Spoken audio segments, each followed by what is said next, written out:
60 વર્ષની ઉંમર પછી જીવન ધીમું નથી પડતું, પરંતુ જીવનને જોવાની રીત બદલવાની જરૂર પડે છે. જો તમે 60ની ઉંમર પાર કરી છે તો આજે હું તમને એવી 7 આધ્યાત્મિક વાતો કહીશ જે તમારા મનને શાંતિ, હૃદયને આનંદ અને જીવનને નવી દિશા આપી શકે છે. 7 મુખ્ય વાતો. પહેલી વાત, ભૂતકાળને સ્વીકારી લો. જે થઈ ગયું તેને વારંવાર યાદ કરીને પોતાને દુઃખી ન કરો.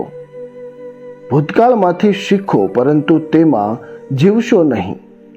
બીજી વાત, સંતાનો પાસેથી અપેક્ષા ઓછી કરો. પ્રેમ રાખો, આશીર્વાદ આપો, પરંતુ દરેક બાબતમાં તેમની પાસેથી અપેક્ષા રાખવાથી મન દુઃખી થાય છે. ત્રીજી વાત, ભગવાન સાથેનો સંબંધ મજબૂત કરો.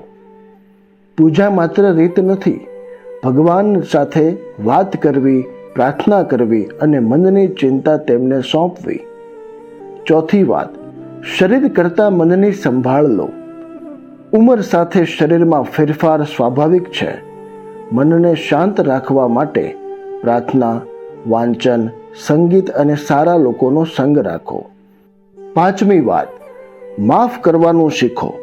જૂની દુશ્મની અને મનદુઃખ પોતાના મન પર ભાર બની જાય છે.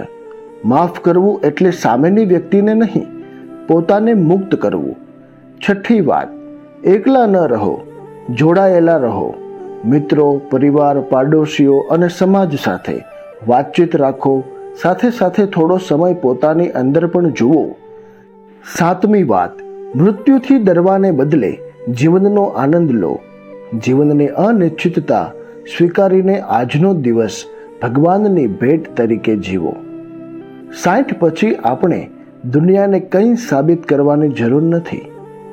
હવે જરૂર છે તો માત્ર એટલી કે મન શાંત રહે, હૃદયમાં ભગવાનનું નામ રહે અને જે સમય મળ્યો છે તેને પ્રેમથી જીવીએ.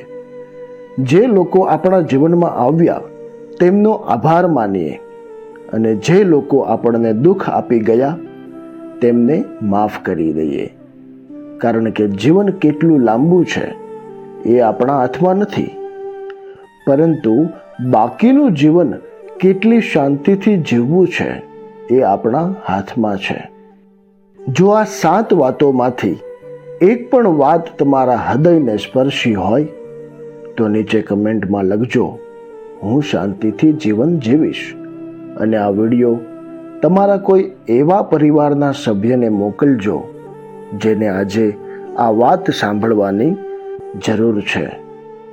આવી જ આધ્યાત્મિક અને જીવનને શાંતિ આપતી વાતો સાંભળવા માટે ચેનલને સબસ્ક્રાઇબ કરવાનું ભૂલશો નહીં.